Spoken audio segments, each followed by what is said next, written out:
जय श्री कृष्णा प्यारे भक्तों, ऐसे मनुष्यों की रक्षा करने के लिए कृष्ण भगवान हर समय व्याकुल रहते हैं। भगवान श्री कृष्ण का नाम हरि भी है प्यारे भक्तों, और हरि का अर्थ है जो शरणागत भक्तों के सभी दुख हर लेते हैं। चैतन्य महाप्रभु कहते हैं कि जैसी उपासना गोपियों में थी, कभी भी कोई उपासना उससे उच्च कोटि की नहीं हो सकती। श्री कृष्ण गोपियों के दुख के विषय में अत्यंत चिंतित थे। उन्होंने उद्धव से वार्तालाप करके उनसे विनय पूर्वक वृंदावन जाने की प्रार्थना की। कृष्ण भगवान ने उद्धव जी का हाथ अपने हाथ में लेकर कहा, हे मेरे सौम्य सखा उद्धव, कृपया तुम तत्काल वृंदावन जाओ और मेरे माता पिता नंद महाराज तथा यशोदा देवी और गोपियों को सांत्वना देने का प्रयत्न करो। किसी भयंकर रोग से पीड़ित व्यक्ति की तरह वे अत्यंत ही दुखी हैं। तुम जाकर उन्हें एक संदेश दो। मुझे आशा है कि तुम्हारा संदेश सुनकर उनका दुख कुछ कम हो जाएगा। गोपियाँ सदैव मेरे चिंतन में लीन रहती हैं। उन्होंने अपना शरीर, कामनाएं, जीवन तथा आत्मा सभी मुझे समर्पित कर दिया है।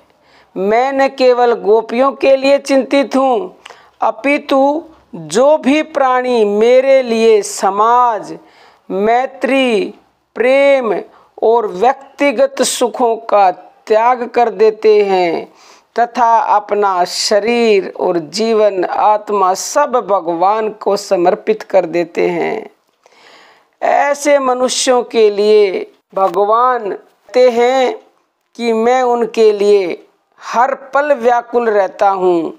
ऐसे भक्तों की रक्षा करना भगवान कहते हैं कि मेरा परम कर्तव्य है। ऐसे भक्तों की रक्षा करने के लिए हर पल श्री कृष्ण व्याकुल रहते हैं। भगवान कहते हैं, गोपियाँ मुझे सर्वाधिक प्रिय हैं। वे इस प्रकार सदैव मेरा चिंतन करती रहती हैं कि वो मेरे वियोग में व्याकुल और मृतप्राय रहती हैं। वे केवल यह सोचकर जीवित हैं कि मैं शीघ्र ही उनके पास लौट कर आ रहा हूँ। तो प्यारे भक्तों, अगर आपको श्री कृष्ण से अतिशय प्रेम करना है तो ऐसा प्रेम गोपियों से सीखिए आप, क्योंकि गोपियों के प्रेम उपासना से बढ़कर कोई भी उपासना नहीं है, ऐसा स्वयं चैतन्य महाप्रभु कहते हैं। चाहे कोई बृहस्पति का शिष्य ही क्यों ना हो, चाहे कोई भौतिक ज्ञान में उत्कृष्ट ही क्यों ना हो, परंतु यदि श्री कृष्ण से अतिशय प्रेम करना हो तो उसे गोपियों तथा वृंदावन वासियों से ही सीखना पड़ता है, क्योंकि उनके समान प्रेम करने वाला भगवान से कोई और है ही नहीं।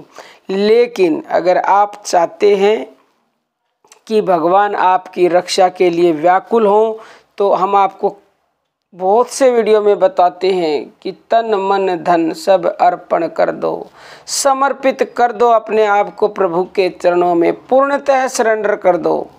जो मनुष्य पूर्णतः सरेंडर कर देगा और कुछ भी करने की ज़रूरत नहीं उसे, बस समझ लो जैसे ही इधर से आपने सरेंडर किया, उधर से भगवान आपके लिए व्याकुल हो जाएंगे, आपकी वो रक्षा भी करेंगे। हर प्रकार की जिम्मेवारी फिर उसकी है, क्योंकि वो जाने उसका काम। आप तो सब कुछ सौंप के निश्चिंत हो गए, आपका काम है सब कुछ उसको दे देना, बाकी तो वो सब अपने आप संभाल लेगा। तो प्यारे भक्तों, आप समझ गए होंगे कि किस प्रकार भगवान आपकी रक्षा करने के लिए व्याकुल हैं। तो अब हम अपनी वाणी को विराम देते हैं। जय श्री कृष्णा प्यारे भक्तों।